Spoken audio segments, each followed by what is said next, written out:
film Nedo. Quand je faisais mon travail, tu sais que Iba Montana a vu comme film là. Tout était déjà tracé. Mais quand le film tournait là à un certain niveau, difficulté dans en union entière. Aux difficultés j'avais besoin d'un autre acteur. Moi, je me film doit continuer. C'est dans ça que Wiz Montana est créé. Ça veut dire qu'il n'y a même pas un Wiz Montana. Wiz Montana, Iba Montana a film tourné. C'est les mêmes fans, c'est le même style, à Bay, quoi, copie identique. J'ai créé des personnalités dans une seule personne. À Bana. C'est juste ça. Donc forcément le nom Montana va venir. Pour que ma film continue. Donc si je comprends bien, Wiz Montana a donné également qu'on a là, c'est comme si c'était un rêve qui s'est réalisé en fait. Parce que c'était difficile de trouver quelqu'un comme Iba Montana. Mais Wiz Montana, on dirait que c'était Iba Montana au carré. Direct. D'accord. Mais est-ce qu'il y a satisfaction sur Wiz Montana à Baraketo là, en fonction de Iba Montana? Oui. Est-ce qu'il a suivi le même chemin que Iba Montana? Oui, bien sûr. Ni ici à la Jedron, pratiquement il a un rôle joué gagnant trop. Il a très bien joué le rôle. Le rôle d'Iba Montana, il a très bien joué. Okay. Là, je peux dire ça. Voilà. Mais, allez faire un film qu'on le vrai Wiz Montana devrait venir tout récemment. Il y a la carrière, ça devrait commencer. Je sais pas si je me fais comprendre. Voilà. Sinon, Iba film il a très bien joué. Il a très bien joué. Ok, Amy, mais est-ce que Wiz Montana a donc aller dans Iba Montana a personnalité là-bas? Moi, je pense que Abadon.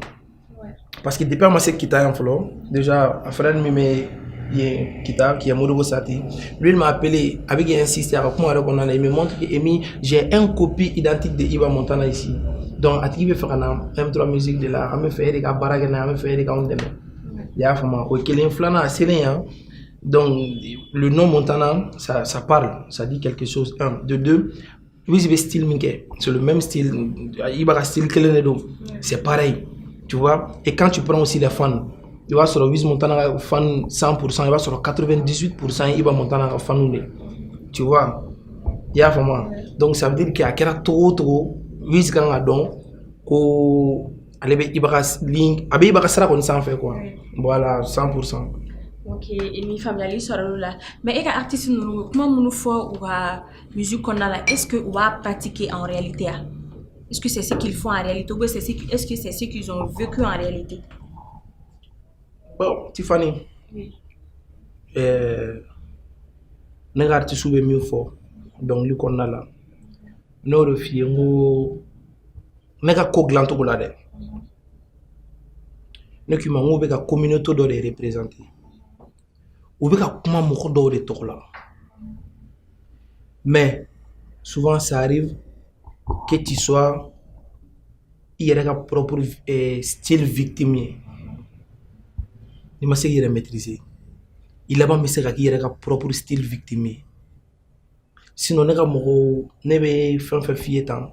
Ne na fait donyo na dom na ne na fait baradam na nyongo fait dom na. A chité mana ko foyé. Otoy. A chi ne na fɛn fɛn bɛ don ɲɔgɔn na don min na a si tɛ mana ko foyi kɛ u tɛ bin mɔgɔ kan u tɛ drogue ta u tɛ gulɔ min a bɛɛ mais peut-être tagalen ɲɛfɛ n'o de f'i ma n ko tɔgɔ ni succès ani wari a man ɲi sitanɛ de don n'i ma farati i yɛrɛ bɛ ka dɔnkili min da i bɛ k'a propre victime ye i bɛna commencer i bɛ ka kuma mɔgɔ minnu tɔgɔ la i bɛna commencer au lieu que e k'olu bɔ a la e yɛrɛ bɛ don a la sauf si ni dɔɔni barika b'i kɔ sauf si ni Ala b'i fɛ sinon n'i ma farati i yɛrɛ laban bɛ don a la sinon ne bɛ artiste ta don min na ka baara kɛ n'o ye u tɛ manamana ko foyi kɛ jamais.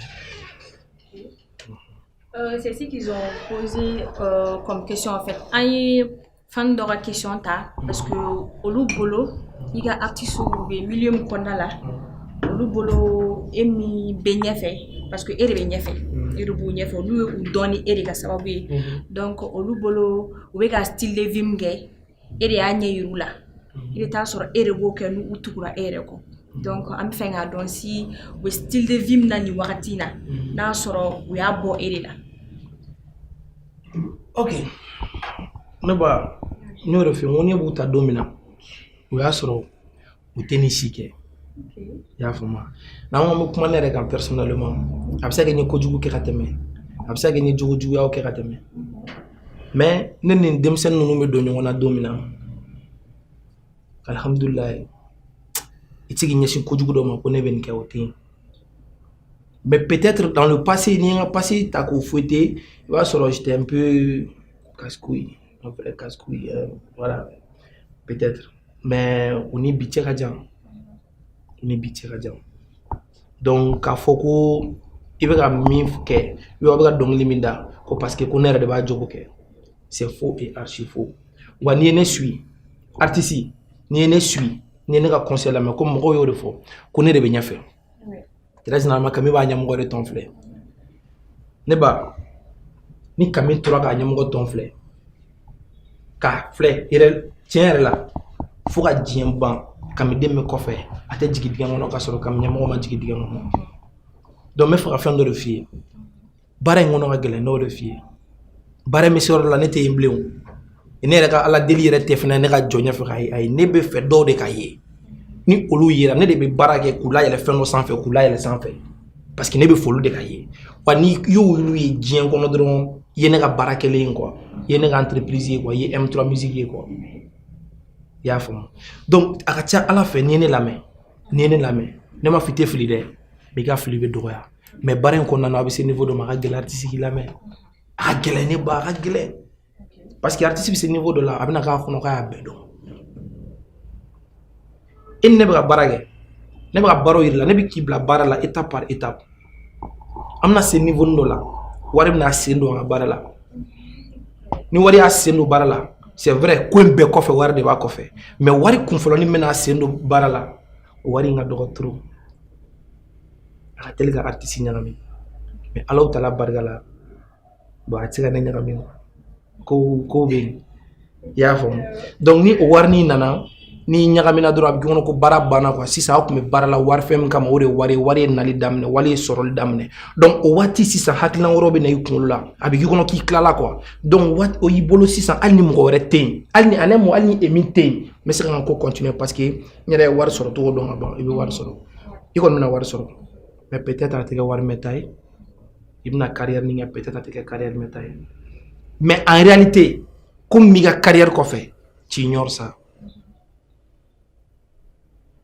e ka carrière yɛrɛ kan ka taa sira min fɛ e t'a dɔn a bɛna k'i kɔnɔ k'i b'a dɔn mais i t'a dɔn ne tɛna sari siri misi ɲɛfɛ o ne bɛ taa n'i ye dɔɔnin-dɔɔnin de étape par étape.